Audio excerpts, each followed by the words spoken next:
Wannan Imamu Hussaini din nan lokacin da za a kashe shi abin da yake gaya ma waɗanda za su kashe shi yace wai anya kun gane ko ni waye suka ce mun gane ka mana kai ne wani dan wani jikan wani ma'ana kai ne Hussaini dan Aliyu jikan manzo sallallahu alaihi wasallam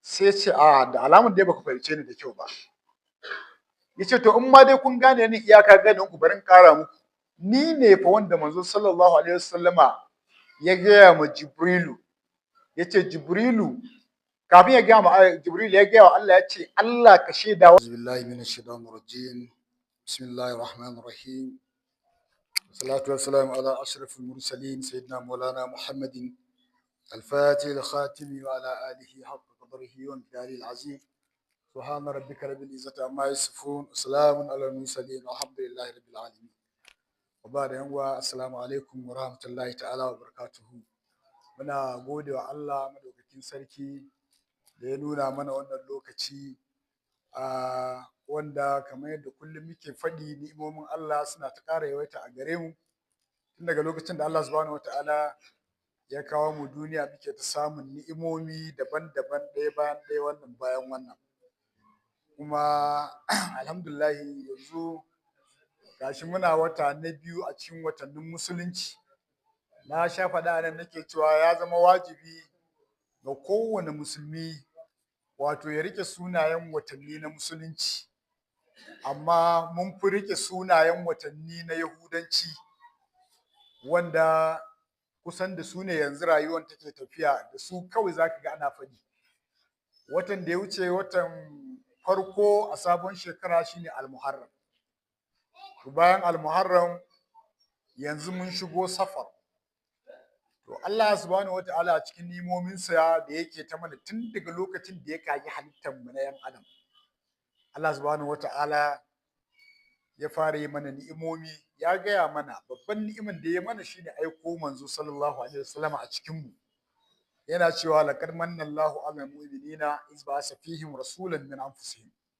hakika Allah ya yi wa mu'minai baiwa mu mutanen duniya kenan kamar an tambayi Allah ne wani irin baiwa kai mana yace ta hanyar aiko wannan babban manzon dan ya ce rasulan bai ce ar-rasulu ba rasulan ya kira shi da na kira wani irin manzo wanda babu kaman shi ba taɓa yin irin shi ba kuma za a yi ba yace to wannan shine babban baiwan da Allah zai yi mana ba wata baiwan da ta wuce nan duk wata baiwa da za ta zo bayan manzo sallallahu alaihi wasallama to tana ƙasa da wannan baiwan ne na samun manzon Allah sallallahu alaihi wasallama manzo sallallahu alaihi wasallama ya zo yayi rayuwarsa ya kawo mana addini madaidaici wanda shine hanyar tafi da rayuwar mu a matsayin mu na musulmi wanda idan muka bi wannan tafarkin to ita ne za ta kai mu zuwa ga lahira lafiya kalau to aka kai mataki manzo sallallahu alaihi wasallam shekara 63 da ya shekara 63 a yadda Allah ya kaddara shikenan ya gama ayyukan da zai yi zai tafi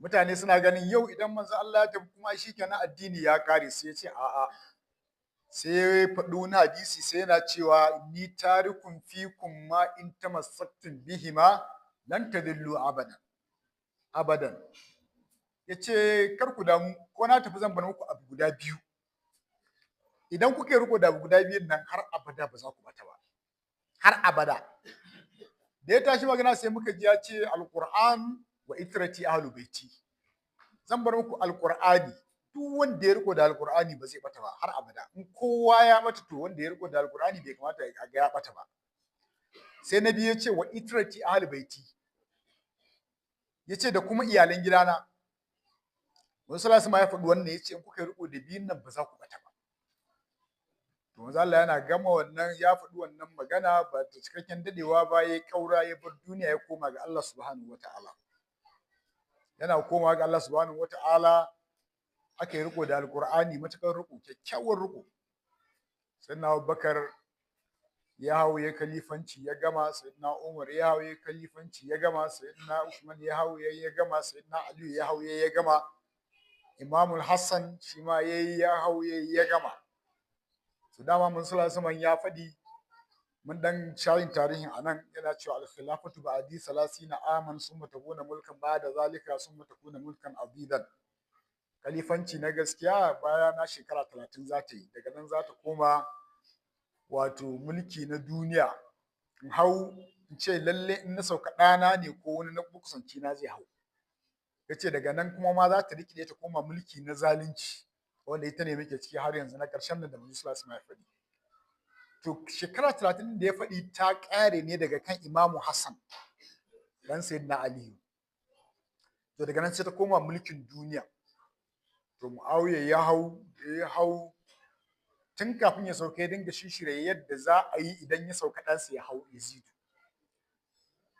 Wanda akan hanyar shirye-shiryen a ɗora Yazid akan gadon mulkin ne suka kashe Imamu Hassan, jikan manzo sallallahu alaihi wasallam.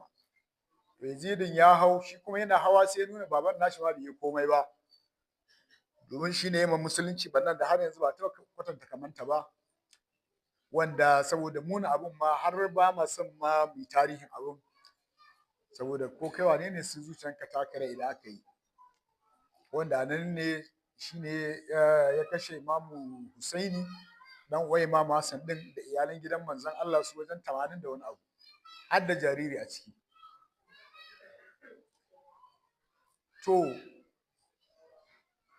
wannan Imamu Hussaini din nan lokacin da za a kashe shi, abin da yake gaya ma waɗanda za su kashe shi yace wai anya kun gane ko ni waye?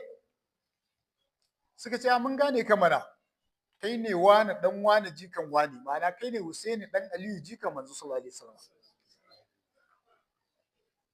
Sai ce da alamun dai baka fahimce ni da kyau ba. Yace to in ma dai kun gane ni iyaka ganin ku barin kara muku, ni ne fa wanda manzo sallallahu alaihi wasallama ya gaya ma Jibrilu, yace Jibrilu kafin ya gaya ma Jibrilu ya gaya wa Allah, yace Allah ka shaida waɗannan biyun ina son su, Hassan da Hussaini, da haka Allah kai ma ka so su, ka so wanda ya so su. Malaika Jibril ya taɓa zuwa ba suna hira da manzo sallallahu alaihi wasallama, Imam Hussaini ya zo zai shiga, wata daga cikin matan manzo Allah ta ce ai ba a shiga, yace ni din Hussaini, ta ce ai ba za ka shiga ba, manzo sallallahu alaihi wasallam yana tattauna mai muhimmanci. To a wani kaulin an ce ya fashe da kuka, a wani kaulin kuma aka ce ya faki idan ta ne ya maza ya shige, ta biyo shi za ta jawo shi, manzo sallallahu alaihi wasallam ce lafiya, ta ce na hana shigowa ne ya shigo, ce wannan ai ba hana shigowa wurina. Da ya zo ya zauna aka ce malaika Jibril sai ya kalli Hussaini, ya kalli Imam Hussaini, ya kalli manzo Allah, ya kalli Imam Hussaini, ya kalli manzo Allah, sai suka zama mishi kaman wani TV ne ana wani shiri mai daukan hankali. Sai malaika Jibril ya ce ya Rasulullahi, wai Hussaini nan ya kake jin shi a zuciyanka ne? Ya ce mishi Jibril ya ce kaga wannan? Ya ce duk wanda yake so in yadda yana so na to ya so shi da shi da dan uwansa. Da haka duk wanda ya so su to da soyayya na ne ya so su, duk wanda ya ki su da kiyayya na ne ya ki su. Imam sai na gaya mu da za su kashe shi kenan fa. Ya ce ni ne fa wanda manzo sallallahu alaihi wasallam yana sallah zan zo in hauka faɗan shi da ni da Imam Hassan. Yana limanci yayi ruku yayi sujada ya gi dagowa ya kamar minti 20 fa ana jiran manzo Allah ya dago bai dago ba, saboda Imam Hassan da Hussaini suna kan kafaɗin sai sun sauko zai dago. Yace ni ne fa wanda manzo sallallahu alaihi wasallam ya ce mu ne nan samarin aljanna da ni da Imam Hassan. Yace ni ne wanda manzo sallallahu alaihi wasallam ya ce duk wanda ya riko da mu da abin da ke bayan mu ba zai bata ba, ya dinga lissafa martabobinsa, ya dinga lissafa, amma duk ya gama suka yi mishi wannan kisan gilla. To abin da nake so faɗa nan, sorry, kafin a kai nan wurin da za a je, lokacin da zai yi tafiya akwai waɗanda suka hana shi. An ce ya gama shiri zai tafi, sai wata tsohuwa ta zo ta shigo, ta ce ita sai a nuna mata Imam Hussein, aka nuna mata shi. Sai ta ce za ka tafi Kufa? Ya ce zan tafi Kufa. Sai ta ce na faji da wannan kunnin nawa manzo sallallahu alaihi wasallam yana cewa a wurin Kufan nan anan za a kashe ka. Idan ka tafi aka kashe ka to mu an bar mu da wane? Ba manzon Allah, ba Imamu Ali, ba Imamu Hassan, kai kuma ka tafi aka kashe ka? Sai kawai Imamu Hassan sai ya ce daga murya ya ce jama'a duk ku zo ku tattaro. Sai jama'a suka taru. Sai ce ku ji wani magana da wannan tsohon take faɗi, wani abin dariya.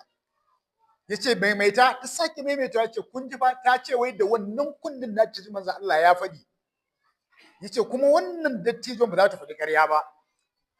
sai ce to kun ga wannan maganar da ta faɗa shine yasa tafiya na ta zama dole in tafi saboda in tabbatar da gaskiyan kakana in dai har da gaske kakana ya faɗa ya ce a can za a kashe ni yace to in na ki tafiya kuma ai na kaga kakana yayi ƙarya kenan yace to dole tafiya ta kama to dalilin da ya tafi kenan kuma ya tafi aka kashe shi a wurin da aka zo wurin da za a kashe shi sai da ya tambaya wai me sunan nan wurin aka ce mishi Karbala yace inna lillahi wa inna ilaihi raji'un abu biyu a hada wuri daya Karbala karbun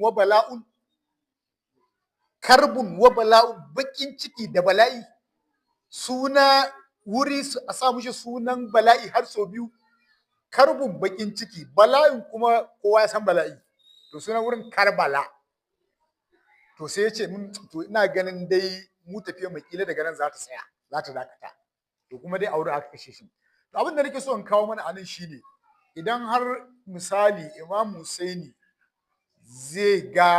zai ji an ce manzon Allah ya ce za a kashe shi a wuri kaza saboda gaskata manzon Allah ya ƙara azama dan ya tafi wurin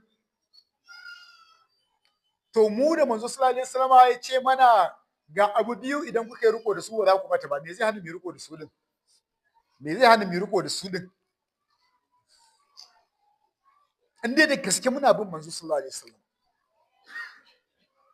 to manzo sallallahu alaihi wasallam bayan ya tafi an yi wadannan khalifofi aka zo aka dinga tun daga nan rayuwa ta tabarbare aka dinga shugabanci na zalunci musulmi zai hau kujerar manzo sallallahu alaihi wasallam a matsayin khalifa ya aika a rushe Ka'aba a ne da ita flat musulmi zai hau kujerar manzon Allah ya sa a dinga kashe sahabban manzo sallallahu alaihi wasallama musulmi zai hau kujerar manzo sallallahu alaihi wasallama ya sa a yi ma ƴaƴan sahabbai fyaɗe a rana ɗaya sun fi yara 1000 musulmi zai hau kujerar manzo Allah ya ce duk sahabin da ya leko a kashe shi an taɓa yin kwana 3 ko sallah ba yi ba masallacin manzo sallallahu alaihi wasallama ayyamul harra kenan Sa'id ibn Musayyib shi kadai ne a masallaci lokaci ya kwali kiran sallah shi ma sai da aka rantse masa aka ce wallahi mahaukaci ne ba shi da kai wannan dalilin yasa suka kyale shi amma bai ta haka ba har shi ma din da sai sun kashe shi to aka yi ta tafiya daga baya duniyar musuluncin ta zo ta hargitse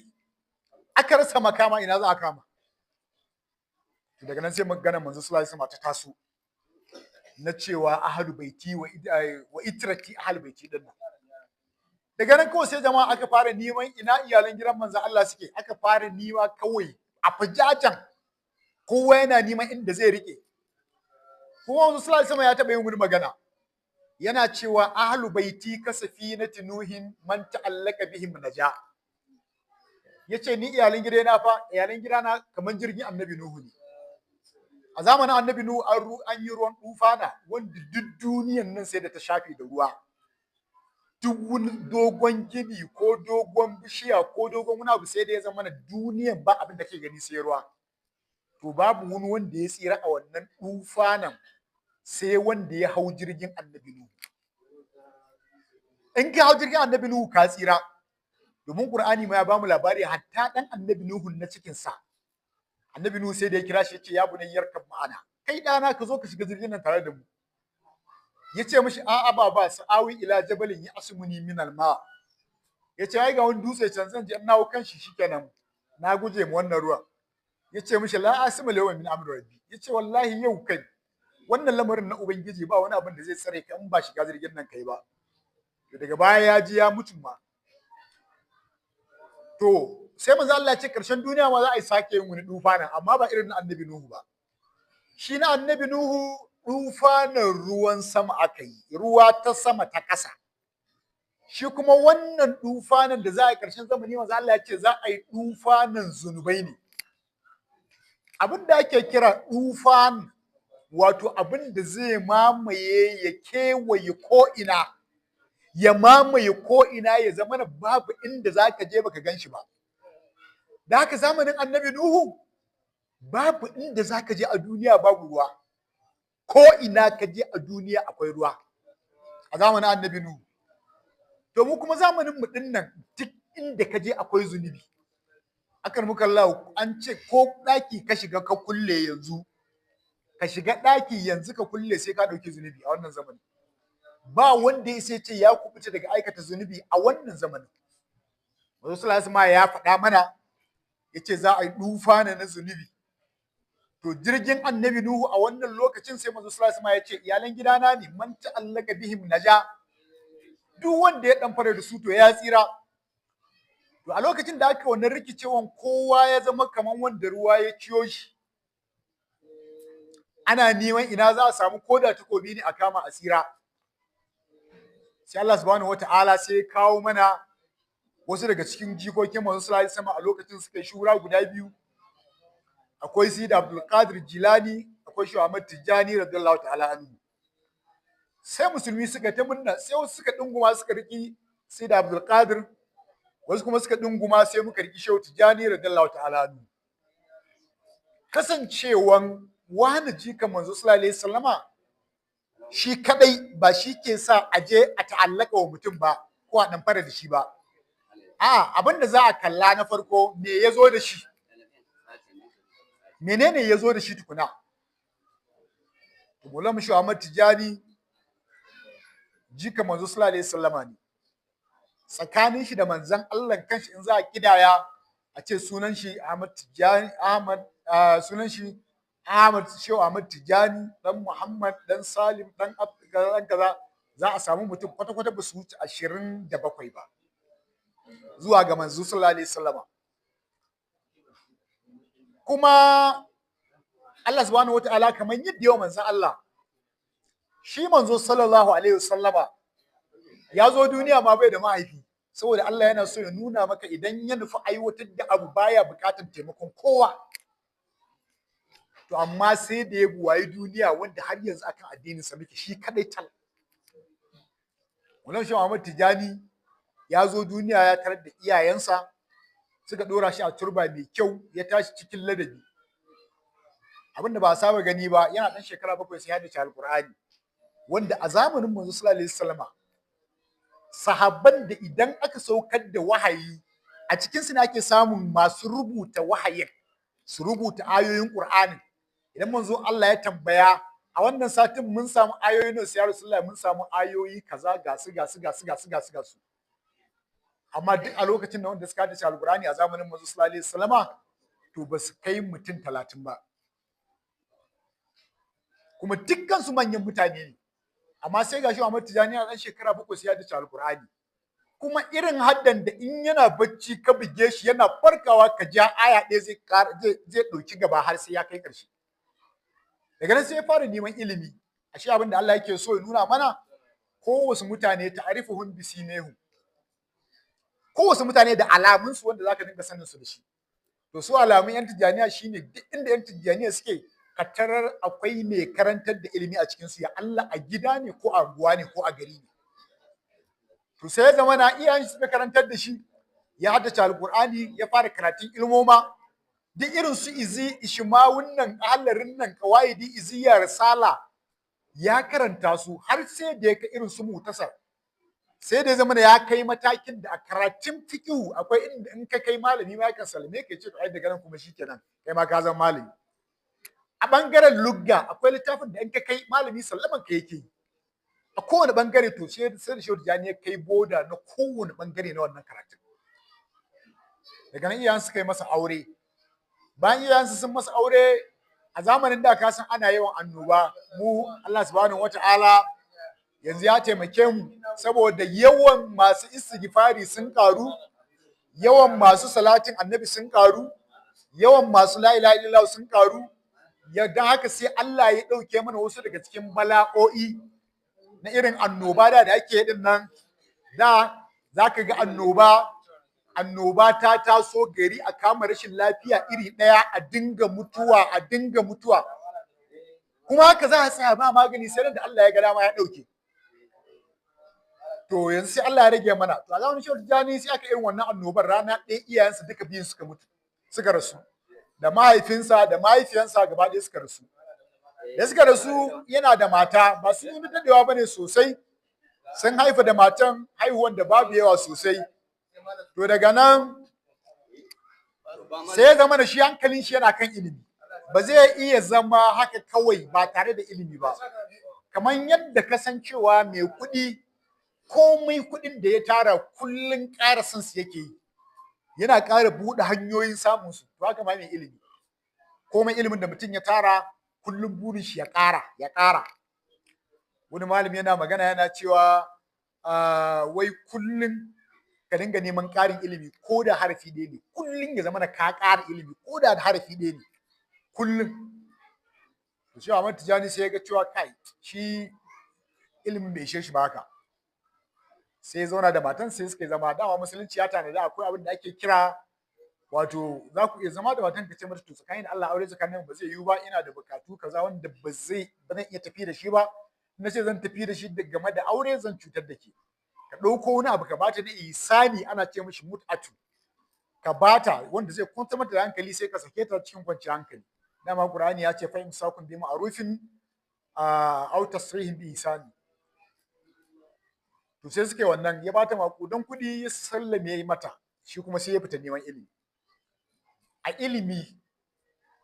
ilmomi kashi biyu ne akwai ilimi na zahiri wanda zaka ɗauki littafi ka je gaban kowane malami ka karanta su a karantar da kai ka sami ilimin akwai ilimi na baɗini wanda shi ba a littafi ake karanta ba irin wannan ilimi na baɗinin mun sha maganar shi anan shine wanda Annabi Musa ya sha mamaki Allah ya tura shi ya je ya nemo wajen Hadiru ya je Hadiru ya wujijjiga shi bai sami ilimin bai dawo yana annabi makusancin Allah shi kuma Hadiru ba annabi bane amma ya kasa fahimtar ilimin da Hadiru yake da shi wani ilimi ne Allah ke cusa ma mutum kawai a zuciyan shi ilimi ne ana ce masa ilmin ludunni wanda ilimi ne daga Allah to irin wannan ilimin ya je nema shi kuma irin wannan ilimin ana samun shi ne yawanci wato da yawan askarai idan kana yawan kusanci ga Allah kamar yadda hadisi ya faɗa hadisi kudusi hadisi yana cikin Bukhari Allah yana faɗi yana cewa wa ma taqarraba ilayya abdi wa la yazalu abdi yataqarraba ilayya bi nawafil alkhair hatta uhibbu fa idza ahabbtuhu kuntu sam'uhu alladhi yasma'u bihi wa basarahu alladhi yabsuru bihi wa yadihi allati yabtashu biha wa rijlihi allati yamshi biha wa la in sa'alani la udiyannahu wa la in ista'azani la uizannahu Allah ya ce wallahi duk wanda ya zama yana neman kusanci da ni da nafilfili idan aka ce nafilfili karka dauka wai kawai sallar nafila ita ne nafila a'a duk abin da za ka yi wanda ba na farilla ba sunan shi nafila yanzu na Alhaji Mustapha ya rarraba mu malamai naira 200 sunanta nafila saboda ba zakka bane zakka ita ne farilla dole sai yayi wannan sunanta nafila haka askar idan kai tasbihi ne tahlili ne istighfari ne salatin annabi ne sunan su nafilfili haka kyautata ma jama'a sunan su nafilfili yawan girmama na gaba shi ma nafila ne ka ji abin da zai karar da musulmai nafila ne to Allah ya ce idan bawa yana neman kusanta na da wannan abubuwan zai kai matakin da sai na so shi ni kuma da na so mutum kawai nakan zama jin shi da ganin shi da hannun shi da kafan shi da ya roke ni sai in bashi da ya ce kar ai sai in ki to idan mutum ya kai wannan mataki zuciyar shi ta kai nafsul mutma'inna kenan to yawanci manya-manyan malamai da ake cewa waliyai to wannan matakin suke kaiwa idan suka kai wannan matakin manzo Allah yana faɗi wani hadisi yana cewa ittaqu firasatal mu'min fa innahu yanzuru bi nurillah ku kiyayi hangen nesa mumini domin shi da hasken Allah yake kallo sai zamana Maulana Shamat Tijani radiyallahu ta'ala nu ya fita wannan ilimin yake nima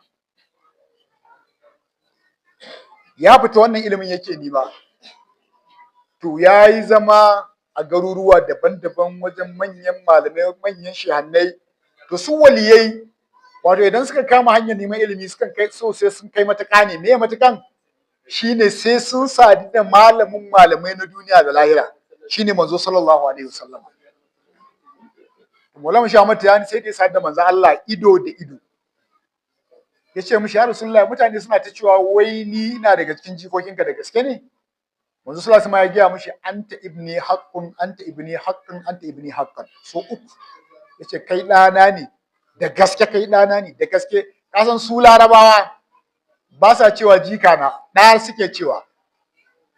Zaka tadda jika na kaza sai ka zance ɗa, kuma wannan suna ne na Qur'ani. Qur'ani ya ba mu labari a cikin suratul kafi ko yana cewa wa amal jadaru fa kana li gulamain yatimain fil madinati wa kana tatu kanzun lahuma wa kana abuhuma saliha. Yace baban su salihi ne, wasu matasa guda biyu. Malaman tafsiri suka ce to baban nasu fa karka dauka wanda ya haife su ne, a kakansu na bakwai ne, shine wannan abuhuma, amma Qur'ani yace baban su. Wannan haka larabci yake. To manzo Allah ya gaya mishi haka, sai manzo sallallahu alaihi wasallam ya ce mishi, yace to ya rasulullahi maganar da ka faɗa fa an zo cikin ta yanzu ana cikin dufana na zunubi. Sai yace zan baka abubuwa ka rike su, idan ka rike su duk wanda yake da bukata ka bashi, wanda ya rika ya tsira. Shikenan sai ya bashi wannan bariƙa wanda muke karantawa yanzu, alhamdulillah muna godewa Allah da Allah ya azurta mu da ita. Yadda zaka gane abun, wancan dufanin annabi Nuhu, tun kafin ai dufanin Allah ya gaya wa annabi Nuhu wasna'il fulki, ka kera jirgin ruwa, saboda an san jirgin ruwa ita ne maganin ruwa. Idan ka je zaka tsallake kogi baka da jirgin ruwa to sunan ka nitse. To mu kuma tun da dufanin mu ba na ruwa bane, na zunubi ne, sai manzo sallallahu alaihi wasallam ya fara bashi wata jani maganin zunubi, shine istighfari. Istighfarin nan manzo Allah da kanshi yake faɗa, yana cewa al istighfaru ya kulu zunuba kama ta kulun narul hadab. Yace wallahi kada ku rena istighfarin nan, wallahi yadda istighfari ke ma zunubi, yadda ka san wuta take wa karmami busashe, haka istighfari yake ma zunubi. Ka san kuwa idan wuta aka kunna ta akan karmami busashe, idan kaga wutar nan ta rabu da karmamin nan to babu shine ta gama da shi. Yace to wallahi istighfari ma haka yake ma zunubi. Idan kake istighfari ya kyale zunubi to ya ga ba shi ne, amma idan istighfari idan zunubi sai ya karar da shi. Haka sai ce to murki istighfarin nan. Idan ka yi istighfari baka da zunubi, me kake bukata? Kana bukatun zuciyanka ta sarkaka ta haskaka, saboda ita dama zuciyan manzo sama ya gaya mana lokacin da aka halicci mutum zuciyan shi fara ne tas, ba wani farin abin da zaka iya kwatanta shi da zuciya a nan duniya. Yace to amma dan adam ka san shi da zunubi, shi kuma zunubi bakin kirin ne. Idan mutum ya aikata zunubi, iza aznaba binu adama nukutatan sauda a fi kalbi. Sai manzo Allah ya ce idan adam ya zunubi sai a diga bakin zunubin a zuciyarsa. To an ce zuciya farasal, an ce zunubi bakin kirin, da fari da baki sun hadu, kaga ba ma hada tsakanin nan. Da haka sai ya zama da bakin nan yana nan ana ganin shi bakin kirin. Idan ya sake a sake digawa, in ya sake a sake digawa, manzo sallallahu alaihi wasallam ya ce ana digawan nan zai kai matakin da wani sai kaga duk farin zuciyan nan ya mamaye da baki, duk farin zuciyan ya mamaye da baki. Shine zaka ji Qur'ani yana gaya mana kalla barrana ala qulubihim ma kanu yaksubu. Yace ai abin da suke aikatawa ne yasa tsatsa a zuciyan, zunubin yayi yawa, an diga wani akan wani akan wani, har sai kasan ya zama yana tsatsa. Idan zuciya ta kai wannan matakin, su yi ne zaka ji Qur'ani yana misalta ta da dutse, yakan ce ma kai tafi dutse, kal hijarati au ashaddu qaswa, ta ma fi dutsen. Allah ya ce maka a cikin dutse fa wanda yakan sake ruwa dinga fitowa, wa inna min hijarati lama yashaqqaqu fa yakhruju minhu al-ma. To farasala ka zuciya take. Da haka sai ya ba mu maganin zunubi, istighfari. Yace istighfarin nan mu dinga yi shi. Yace to idan muka yi istighfarin, kamar ya tambaye shi, idan muka yi istighfarin shikenan sai muka ga cewa ai ya kamata a ce istighfarin da muka yi zunubi ya kare, sai mu bari. Yace ina, ka gaya ma duk wanda ya karbi wannan dariƙar naka, yana daga cikin sharadi na farko ma in aka fara ba a bari har mutuwa. Ma'ana idan ka fara ce ma Allah na tuba, to har ka mutu kullun ka dinga ce ma Allah na tuba, saboda kada mu manta muna zamanin dufanan zunubi. Daga nan sai ba salatin manzo sallallahu alaihi wasallam. Salatin manzo Allah ita kuma haska zuciya take. Ko daki ne aka ce an mishi fenti fari tas, sai kuma aka sa glob farare, in aka kunna an dare zaka ga hasken ya sha bamban da dakin da ba mishi farin fenti ba. To idan farin zuciya ta samu hasken salatin manzo sallallahu alaihi wasallam, ba abin da za ta kawo kuma sai kwanciyar hankali sai a ta ibada. Daga nan sai ya bashi la ilaha illallah. Wannan la ilaha illallah manzo sallallahu alaihi wasallam tun kafin ya bar duniya yake ga masahabbai, yana cewa wai kullun sai in ga kuna canza kaya, yau wannan ya sawo sabon riga, gobe ka sawo wata sabuwa, to me yasa ba ku sabunta imanin ku sai ku dinga sabunta kaya? Suka ce ya rasulullahi imani wa ke ganin shi wallahi a sabunta. A ina za mu sai ya ce a'a akwai hanyar sabunta imani, jaddidu imanukum bi qawli la ilaha illallah. Yace da ka faɗi la ilaha illallah ko wai ka mai da imanin ka sabo. Yace qulu la ilaha illallah aksiru minha. Ku faɗi la ilaha illallah ku faɗe ta da yawa da yawa. Manzo Allah bai ce a takaita ba. Duk lokacin da zai fada kai Qur'ani ma ayin haka yake faɗi ko? Ya ayyuhal ladzina amanu zkurullaha zikran kaseeran. Kuma mun sha faɗa nan nace idan ka ji Qur'ani ya ambaci abu mai yawa, kar ma ka kwatanta shi da yawan duniya, dan ba a maganar duniya a wurin Qur'ani ko a wurin Allah. Duniya yar kankanuwa ce. To idan Allah ya ce ayi abu da yawa, waye san iyakan yawan? To sai kai iya gwargwadon yawanka.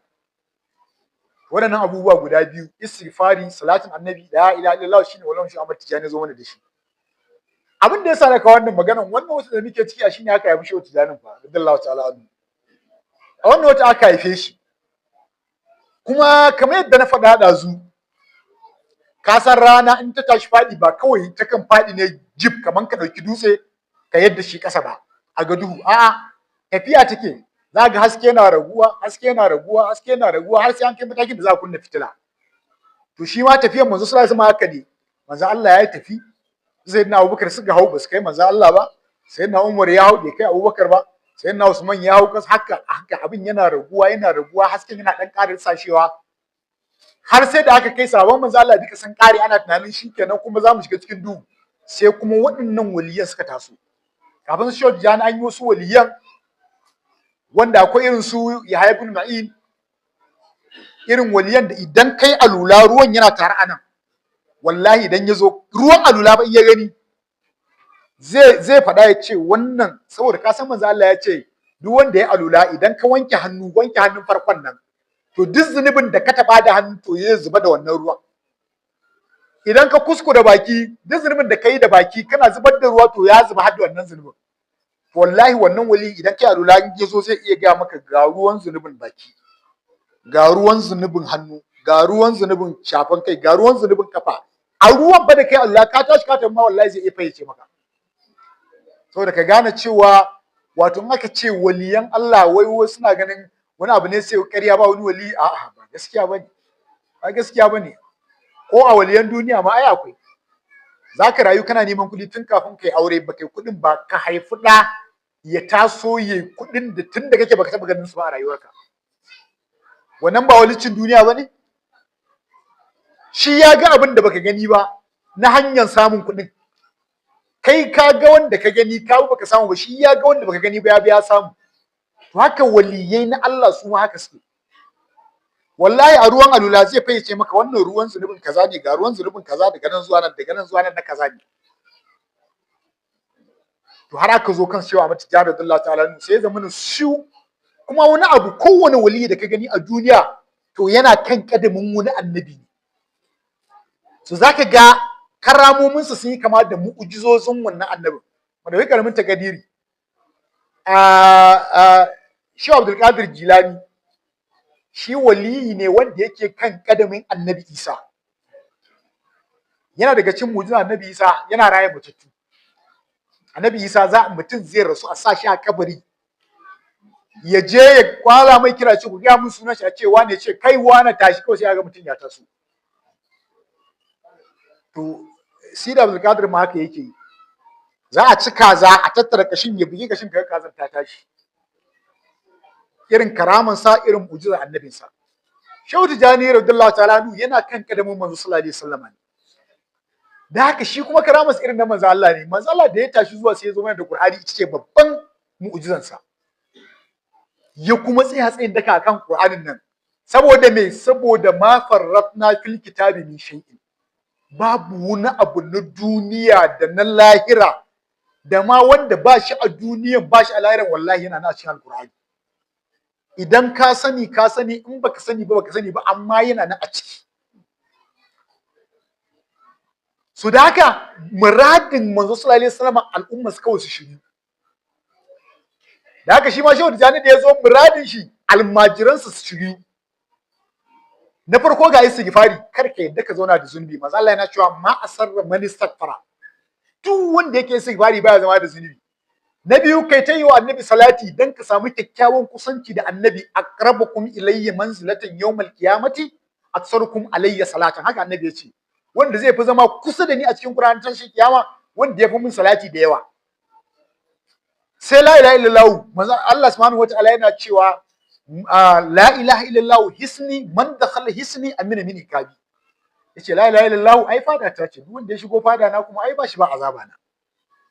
To idan rayuwanka ta tafi haka baka da zunubi, kullun kana kusanci da manzo sallallahu alaihi wasallam, kullun kana fadan Allah, gaya min ya za a yi ma ka san hanyar zuwa wuta a lahira?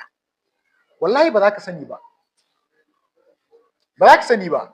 To akan wannan shehu Tijjani ya tsaya. Sai abu na biyu, Maulana Shehu Ahmad Tijjani radiyallahu ta'ala sai ya tsaya kuma akan ilimi. Yana faɗi yana cewa ɗariƙatu na ɗariƙatun ilimi, mu ɗariƙan mu ɗariƙan ilimi ce. Da haka ka'ida ne duk inda yan Tijjaniya suke sai kaga suna karatu, sai kaga akwai mai karantar da su. Wannan alhamdulillahi har waɗanda ma suke fito da hanyar namu sun mana shaida haka. Na taɓa jin wani clip wannan malamin marigayi Gero Arugungum yana faɗi, yana cewa yan Tijjaniya duk inda ka gan sai ka tara akwai malami a cikin su yana karantar da su. Wannan ka'ida ne, haka muka taso. Duk ɗan Tijjaniya daga wajen iyayensa su ne malamansa na farko, wani su ne ma na farkon, su ne na ƙarshen. Wallahi wani ko zuwa wani wuri karatu baya yi. To amma ana tura su karatun saboda me? A samu albarkan ko ina, a samu albarka na ko ina. So da haka ka'ida ne dan da riki wannan. Sannan kuma tsoron Allah shine babban abu da rikan Shehu Ahmad Tijjani. Za a gaya maka ka zama mai tsoron Allah a ɓoye da sarari, saboda shi Allah subhanahu wata'ala ko a ɓoye ko a sarari idan ka saba mishi to duk matsayin su daya. Ko a ɓoye ko a sarari idan kai abin da Allah yake so matsayin su daya. A wurin aikin biyayya ma na ɓoyen ya fi na bayyanan lada. Saboda yanzu da a ce da ranan nan za ka yi nafila raka'a 2, to idan Allah ya baka lada, mu ɗauka an baka lada 20, to idan da daddare ka tashi kai nafila raka'a 2, to sai ya ninka na ranan nan da 500. Da 500 ka gaya min, an baka lada 20 ko, to sai ka lissafa 20 so 500 nawa ne. Haka ibadan dare bambancin da yake da ibadar rana. To kuma wannan duk cikin rahaman Allah subhanahu wata'ala ne da ya mana duka. To da manzo sallallahu alaihi wasallam ya bai wa Maulana Shehu Ahmad Tijjani wannan dariƙan, sai ya ce duk wanda yake so ka bashi. Kaga bai ce dole sai kowa yayi ba. Ba inda aka ce dole sai kowa ya zama dan dariƙa. Ba kuma dan dariƙan da ya ce dole sai dan dariƙa ne zai shiga aljanna, kamar yadda wasu ke cewa in baka tare da su kai ba za ka shiga aljanna ba. Ba inda aka ce. Mu abin da muka sani, wato Allah yana da falala da yawa. Falalan Allah wa rahmatu ausau kulli shay'in. Rahman Allah ta roki komai. Mun ji labarin wanda Allah ya shigar da shi aljanna ta dalilin kuda. Zai rubutun allo, kuda ya sauka akan alƙalmin, yake motsawa sai da kudan ya sha koshi ya tashi. Allah ya ce da wannan abin na sa shi aljanna. Mun ji labarin wanda bulalan mutum ne yana kan doki ta fado kasa, ya dauka ya mika mishi ya ce Allah ya saka maka alkhairi, Allah ya sa shi aljanna daga wannan, ta dalilin wannan. Mun ji labarin karuwa ma da ta shayar da kare ruwa, Allah ya sa ta aljanna. So da haka ka fito kana tuciyan kai duk wanda baya hanyar ka ba na aljanna bane, a to kai jahilci ne wannan, saboda kai ma baka san matsayin ka ba. Amma sai ya ce to sharadin dariƙa duk wanda ya fara ba zai bari ba. Na tabbata duk cikin mu a masallacin nan ba wanda za a ce yau an dora shi a wani mataki kullun za a bashi naira 5,000, ya ce zai so wata rana a ce wannan 5,000 din ta yanke. Kowa zai so ta dawoma ne har zuwa ƙarshen rayuwarsu, kullun ana bashi 5,000 din nan. To da za mu san abin da muke samu a istighfari ɗaya, da salatin annabi ɗaya, da la ilaha illallah ɗaya, to wallahi da za mu rungume su fiye da duk wani abu na duniyan nan gaba daya, domin su ba su daga cikin abin da Qur'ani ya ce mana kullu man alaiha fan, duk abin da ke doron duniya zai kare, ji Allah. Kai kararre ma ya ce fanin, kararre ne, fi'ili mazi ne. Duk abin da ka gani na duniya kararre ne, ya kare. Ko me ka tara na duniya ya kare. Idan abun bai kare ba, amfaninsa sai ya kare a gare ka. Kila wani ce a banda kuɗi amfaninsa bai kare, wallahi yana kare. Kwanan nan akwai bawan Allah da Allah ya masa rasuwa, wannan Aminu Dogo ko Amin dan tata, na kalla ana hira da shi kafin ya rasu nan ba daɗewa ba, ya ce shi alhamdulillah ya gode wa Allah, duk ko Allah ya mushi komai na duniya, Allah ya mushi komai na duniya. Ya ce shi yanzu abu ɗaya yake jira a rayuwarsa, kawai mutuwa. Ya ce yanzu bai jin daɗin komai na duniya, ba wani abu a duniya da yake mishi daɗi. Yana fa da kuɗi wanda a rayuwar shi bai sa kuɗi a aljihu, ko ƙasan duniyan ina zai je a nan dai duniya, kowace ƙasa zai je shi bai rike kuɗi, baya rike kuɗi, ya wuce wannan matakin. Duk ƙasan da ya je ba ƙasan da ba shi da kamfani, an dai aka san shi ne kawai duk abin da yake so za a yi mishi sai dai a rubuta bil kawai aika kamfani shi, bai rike kuɗi kwata-kwata a aljihun shi.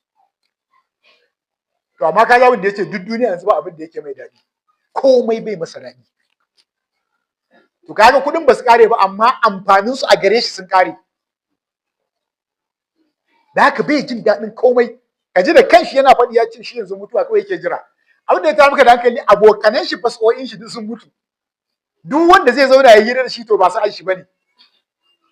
Da haka sai dai kai mishi hira kawai, inda sa'an shi ne za a tuno da wasu abubuwa da za su faranta rai. To babu sa'o'in nashi duk sun kare. Ba wanda zai hira da shi ya faranta masa rai. Abinci ko wanda zai ci ɗanɗanon bakin ma ya kare. Saboda akwai matakin da kake kaiwa ɗanɗanon ma ya kare, baka bambance ruwan ɗaci da ruwan zaki. So da haka al'umma mai riko da waɗannan abubuwa guda uku, istighfari, salatu annabi, la ilaha illallah, wallahi a halin da muke ciki yanzu su ne kaɗai makaman tsira. Idan kai riko da su, to za su karfafa mu zuciyanka kula da sallah a kowane lokaci, za su rausasa zuciyanka, sa maka tausayi da jin kai, za su ja zuciyanka su kai ta zuwa ga tsoron Allah da baka bukatan sai malami ya maka wa'azi, za ka sanya tsoron Allah a zuciyanka. Wallahi za su komar da kai zuwa ga Allah, ko da wani malami bai zuwa ce maka wani koma ga Allah ba. Abin da yasa muke kira da a karbi dariƙa, kamar yadda na faɗa, yin ta ba dole bane, amma daga lokacin da ka zo ka karba sunansa nuzuri, kuma Qur'ani yana gaya mana wal yufu nuzurahu, duk wanda ya nuzuri ya cika. Ma nuzuri alwashi, na sha alwashin zan yi kaza daga nan har zuwa ƙarshen rayuwa na, to alƙawari ne tsakaninka da Allah. Shi nuzuri alƙawari ne tsakanin kai da Allah, kuma Allah ya ce wa aufu bil ahad innal ahada kana mas'ula. Ku cika alƙawari, dan duk wanda ya alƙawari bai cika ba Allah zai tambaye shi. To wannan karban ya zama ka karba dora kanka, shi zai taimake ka kullun ka dinga yi. Saboda mai sallah ma ai da an ce ganin dama ne kai sallah, wallahi akwai wanda kwata-kwata ko sallar su dai ba zai ba. Amma da ya zama tana daga cikin shikashikan musulunci, dole ne har ma ana faɗin alfarqul ladzi bainana wa bainahum as-salatu, bambancin mu da wanda ba musulmi ba sallah, sai ya zama dole za ga mutum ya sallah komai iskancin mutum. Akwai lokacin da dole haka kawai ba a ce mishi ba, za ga ya ɗauki buta ya alula ya yi sallah, saboda ya san sallan nan dole ne a kansa. So duk wanda ya nuzuri ya zama dole. Har malaman fiqh suna faɗi, suna cewa da yau za ka sha alwashi ka ce na ɗora maka na yi alƙawari tsakanina da Allah zan tafi maka a ƙasa, malaman fiqh suka ce wallahi ya kama ka, kawai ka dau hanya. Idan ka kama hanya misali daga nan ka kai Bauchi, sai ka ji ka gaji ba za ka iya ba, suka ce ka hau abin hawa ka dawo gida. Idan baɗi yayi lokacin aikin maka, ka hau abin hawa ka je Bauchi, ai Sokoto ke zance, ka je Sokoto a sauke ka sai ka sake ɗorawa. Idan ka kai Nijar ka ji ka gaji ba za ka iya ba, hau abin hawa ka dawo gida. In wata shekaran ta yi, ka hau abin hawa ka je ka sauka a Nijar ka sake ɗorawa kafa har sai ka kai. So nuzuri kenan, Qur'ani ya ce lalle wanda ya nuzuri ya cika. To shi yasa idan ka ji an ce mutum ya karbi da riga, an ka karbi da riga shayin da ka karbi da riga a wurinsa ba shi kai wa alƙawari ba, ba shi Ibrahim kai wa alƙawari ba, ba shi Tijjani kai wa alƙawari ba, kai ba ma manzon Allah kai wa alƙawari ba, Allah kai wa alƙawari kaman kai da shi wallahi. Ai ba ma kama bane tunda Allah yana nan wa ana wa ku. So da haka ina kira zamanin fa ya kai zamani. Abun tsoron ya kai abun tsoro. Abubuwa suna ta faruwa masu firgitarwa. Masu firgitarwa malam. Ina karantawa jiya shekaran jiya wani labari wani abu da ya faru a wani gari nan ba zan faɗi sunan garin ba. Mutum ne ya auri mace ya je suka zauna da ita ashe tana da ɗan kuɗi ne sai da ta tike ta kaf ta ba su kuɗin kawai ya mata dukansa ya kore ta da ya kore ta sai ta kai ƙara wajen alƙali da ta kai ƙara wajen alƙali auren saboda ana so a yi shi da wuri da sauri ya ce shi yana tafiye a ɗaura aure da daddare yau gobe zai yi tafiya da daddare aka ɗaura auren da limamin gari da komai aka kawo mutane suka shaida da ya san ya tatike ta sai mata duka ya sake ta ya ce ya sake ta da baki ya ke rubuta da ta kai karan wani alƙali aka kira shi kawai sai ya ce ma alƙali shi fara shi bai taɓa ganin wannan matan ba shi bai santa ba ake za ka rantsa da Qur'ani ya ce a kawo Qur'anin zai rantsa shi san bai taɓa ganin ta ba alƙali ya ce mata ke suwa suka ɗaura auren ta ce limamin wane da wane ashe ya san za a yaka tuntuni ya sai su limami fa ya ba su makudan kuɗi ya ba limamin kuɗi da wanda suka shaida alƙali ya sa aka kamo su suna zuwa suka ce kai ai ranka yadda wannan matan ni ban taɓa ganin ta ba in ji liman ba liman ka wani tsakaninka da Allah ya ce wallahi tsakanina da Allah ni ban taɓa ganin ta ba to ka san hikima Allah yana ba alƙalai hikima aka rasa da za a warware wannan matsala sai alƙali ya ce mai yarinya ke mijinki yana kiwo tace kiwon me da me yake tace yana kiwon kaza da kaza har da kare a gidan yace har da kare kin tabbata karen ya san ki tace ni nake bashi abinci kawai sai alƙali ya ce ku tashi mu tafi gidan aka tafi gidan ana tafiya ana zuwa gidan kawai sai kare ya rugo da guru kawai sai aka yi tsalle ya dafe matar yana shafa jikin shi a jikinta tana shafa shi aka koma saboda fushi kafin ai magana sai da alƙali ya sa aka yi liman da mutanen nan bulala 80 to ka duba irin wannan zamanin da muke ciki limami mai jagorantar jama'a a baka kuɗi ka je kai shaidan ƙarya har ka rantse da Allah akan aure saboda ƴan kuɗin da bai wuce kashe su a sati ɗaya ba kai ba ma za su kai sati ɗaya ba to an kawo wannan zamanin jama'a wallahi mu ji tsoron Allah wallahi mu koma ga Allah Allah subhanahu wataala ya gafarta mana ya yafe mana kurakuran mu Allah ya tabbatar da mu akan hanya madaidaiciya Allah subhanahu wataala ya dauka musulunci da musulmai ya kaskantar da kafirci da kafirai muna gode wa Allah da ya kawo mu wannan wata muna gode wa Allah da bai wanda ya mana a wannan wata mu Muhammad Tijani radiyallahu ta'ala anhu Allah subhanahu wataala ya sa mu karshen wannan watan lafiya kuma ana maulidai na Muhammad Tijani wurare wanda ya samu hali ya ce wurin ya zauna saboda ambatan manyan bayan Allah manzo Allah ya ce rahama tana sauka saboda haka Allah subhanahu wataala ya tabbatar da mu akan haka rabbana hab lana min azwajina wa dhurriyyatina qurrata a'yun waj'alna lil muttaqina imama اللهم اغفر لحينا وميتنا وصغيرنا وكبيرنا وذكرنا وانثانا وهدنا وعبدنا حاضرنا